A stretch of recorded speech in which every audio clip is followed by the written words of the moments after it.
दामिनी अपने पति दर्पेश और बेटे राहुल के साथ रहा करती थी। राहुल की अभी ही नौकरी लगी थी, जिस कारण से उसे शहर जाना था और वो ये बात अपने माता पिता को बताता है।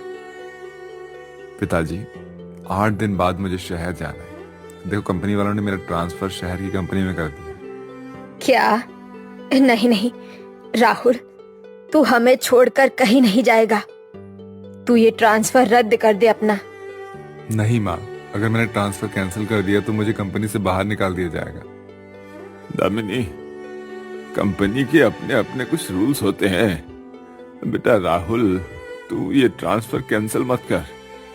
अगर ऐसा है तो फिर हमें 8 दिन में ही राहुल की शादी करवा देनी चाहिए, क्योंकि एक बार ये शहर चला गया तो इसे फुर्सत ही नहीं मिलेगी। अच्छा ठीक है, आप देखिए लड़की, अगर कोई रिश्ता आता है और मुझे समझ में आता है, पसंद आता है, तो मैं शहर जाने से पहले ही शादी कर लूंगा। राहुल कैलाशपुर गांव में अपने छोटे से घर में अपने माता पिता दामिनी दर्पेश, छोटे भाई अजय और बहन जानवी के साथ रहता था। राहुल उसी गांव की एक कंपनी में नौकरी करता था, पर अब कंपनी वालों ने राहुल का ट्रांसफर शहर की कंपनी में कर दिया था, जिसके चलते राहुल को 8 दिन बाद शहर की कंपनी में ज्वाइन करना था। दामिनी हमेशा घूंघट में रहती थी। उसके ससुराल में घूंघट की ये परंपरा सालों से चलती आ रही थी। थोड़े समय बाद दामिनी सुजाता को अपने घर बुलाती है। बहन, मुझे अपने बेटे राहुल के लिए एक अमीर खानदान की लड़की चाहिए, जो दहेज में तो लाखों रुपए लाए ही, पर साथ में हर महीने पेंशन की तरह अपने मायके से भी पैसे लाती रहे। बहू ढूंढ रही है या कोई सरकारी नौकरी करने वाली लड़की? जी बहन, मैं देखती हूँ कोई लड़की है क्या ऐसी। सुजाता बहन, लड़की अमीर नहीं हुई तो भी चलेगा, बस लड़की अच्छी होनी चाहिए और हमें 8 दिन के अंदर ही शादी करवानी है। जब भी चोच खोलेंगे कुछ उल्टा ही बोलेंगे। अमीर नहीं होना मतलब? लड़की अमीर और करोड़पति खानदान की ही चाहिए मुझे। दामिनी, ऐसा नहीं है। आप लोग बहस मत कीजिए, मैं 2 दिन में ही आपको एक अमीर लड़की का रिश्ता बताती हूँ। तू क्या यहाँ ऊँगते हुए बैठी है? जानवी, चल जाकर रसोई में काम कर। ससुराल जाकर क्या मक्खियाँ मारेगी? सवेरे हुआ नहीं कि बन गई मेरी माँ मेरी जान की दुश्मन। पता नहीं कब मेरी माँ से मुझे छुटकारा मिलेगा। मुंह के मुंह में क्या बड़बड़ा रही है? सबके सब सुस्त बैल की तरह हो चुके हैं इस घर में। काम के ना काज के दुश्मन मेरे घर के और मेरे अनाज के। जाकर काम कर रसोई में। जानवी बड़बड़ाते हुए रसोई में चली जाती है। इसी तरह से 2 दिन बीत जाते हैं। एक रात को सुजाता दामिनी के घर आती है। दामिनी बहन, आपके बेटे राहुल के लिए एक लड़की का रिश्ता है। लड़की बहुत ही अमीर परिवार की है। लड़की का नाम तनीषा है। पढ़ी लिखी है, खूबसूरत है और उसके माता पिता को राहुल पसंद भी आ चुका है। इसीलिए आपका घर देखने के लिए लड़की वाले कल ही आपके घर आ रहे हैं। ये तो बड़ी अच्छी बात है। और लड़की वाले काफी अमीर है। मैंने कहा है आप लोग भी अच्छे अमीर हैं। आपके घर नौकर चाकर रहते हैं, तो आप कल के लिए कोई नौकर रख लेना घर पर, ताकि हम लड़की वालों के सामने झूठे ना पड़े। नौकर? अब कहाँ से मिलेगा एक दिन के लिए नौकर? तभी दामिनी की नजर दर्पेश पर पड़ती है। मिल गया नौकर। मैं?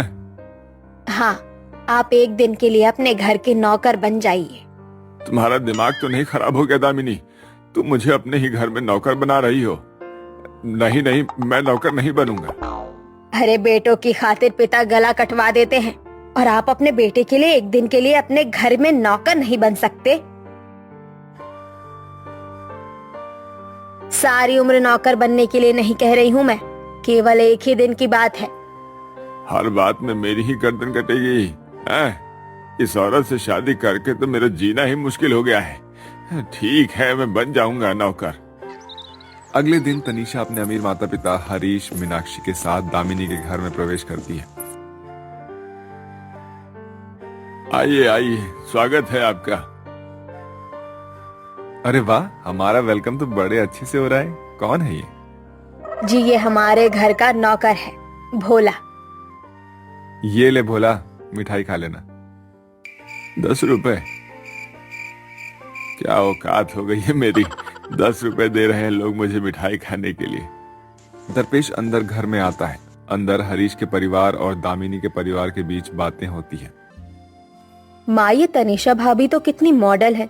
देखिए कितने छोटे छोटे कपड़े पहने हैं इन्होंने। दामिनी बहन, हमें राहुल बहुत पसंद है और हम भी चाहते हैं कि ये शादी जल्द से जल्द हो जाए। वैसे राहुल के पिताजी कहाँ हैं? वो गुजर गए। ये सुनकर दरपेश की आंखें फटी की फटी रह जाती है। मैं गुजर गया? ओहो, ये तो बड़ी दुख की बात है। नहीं, दुख की बात क्या है, उन्हें गुजरे तो 10 साल हो गए। अब क्या दुख मनाना। क्या दुख मनाना, बस एक बार ये लड़की वालों को यहाँ से जाने दो दामिनी, फिर देखना मैं तुम्हें कितने दुख देता हूँ। फिर क्या था, आनन फानन में राहुल तनीषा का रिश्ता तय हो जाता है और दोनों की शादी 2 दिन बाद ही बड़े ही धूमधाम से हो जाती है। तनीषा के माता पिता तनीषा को दहेज में लाखों रुपए देते हैं। शादी के दूसरे दिन सवेरे राहुल अपने कमरे से बाहर आता है। दामिनी घूंघट में बैठी थी। राहुल, बहू कहाँ है? माँ, वो कमरे में तैयार हो रही है। बहू, ये क्या पहन कर आ गई तू? तुझे यहाँ ऐसे आधे पचकाने कपड़े नहीं पहनना होगा। सासू मॉम, आजकल सब ऐसे ही कपड़े पहनते हैं। लोग पहनते होंगे पर हमारे घर के लोग नहीं। तू अब इस घर की बहू है, इस नाते तुझे यहाँ की परंपरा का पालन करना चाहिए। अब जा और कोई ढंग के कपड़े पहन कर आ और सर पर बड़ा सा घूंघट डाल कर आना। इस घर की बहू हमेशा घूंघट में ही रहती है। क्या मुसीबत है ये। तनीषा अपने कमरे में आती है। आज के जमाने में कौन घूंघट डालता है? तभी तनीषा मॉडल कपड़ों पर पतली जाली वाली पतला सा घूंघट ओढ़ती।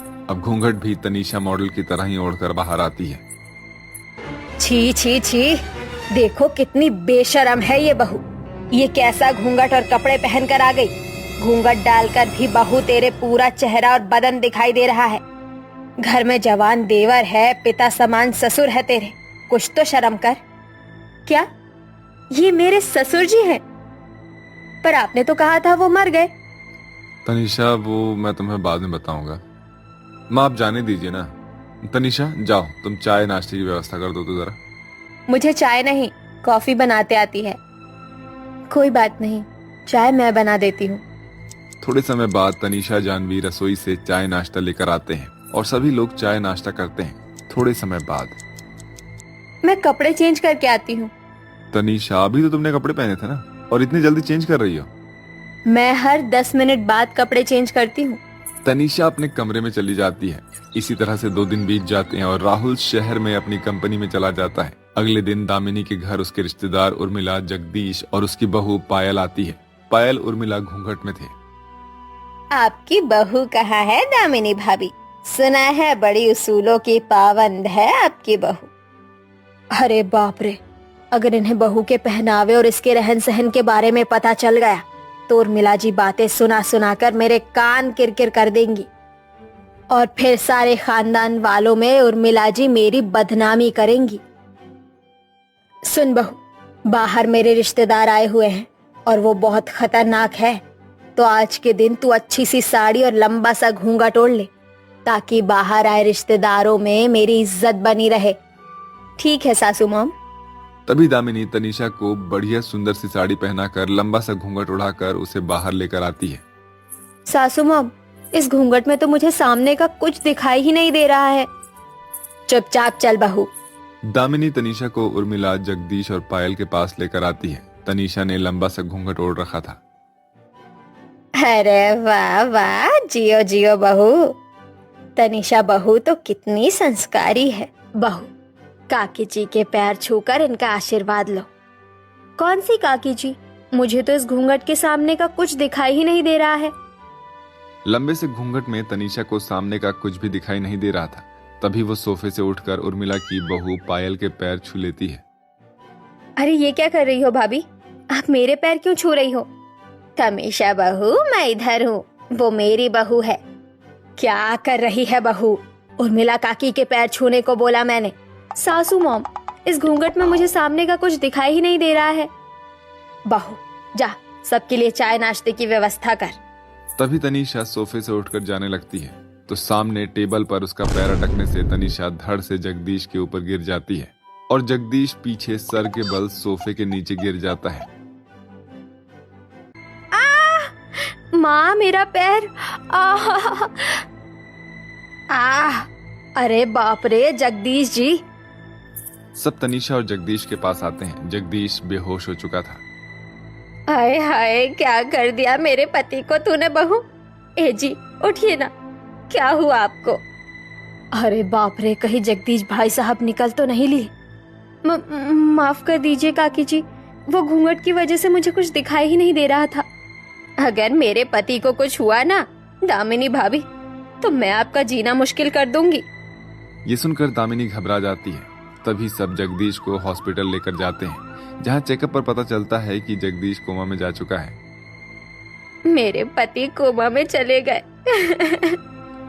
दामिनी भाभी आपकी वजह से मेरे पति इतनी बड़ी समस्या में फंस गए। अब आपको ही मेरे पति के सारे इलाज का खर्चा करना होगा। तनीषा बहू ये कैसी परेशानी में डाल दिया है तूने मुझे। माँ जी ये सब आपके घूंघट की वजह से हुआ है, ना मैं घूंघट डालती ना ये सब होता। आज के बाद तू कभी घूंघट नहीं ओढ़ेगी बहू। ये सुनकर तनीषा बहुत खुश हो जाती है। उसके बाद तनीषा का घूंघट डालना हमेशा के लिए बंद हो जाता है और दामिनी सालों तक जगदीश का इलाज करवाती है। इसी तरह से मॉडल बहू को घूंघट से छुटकारा मिल जाता है। मोरल ऑफ द स्टोरी, संस्कार विचारों से होता है, ना कि घूंघट से।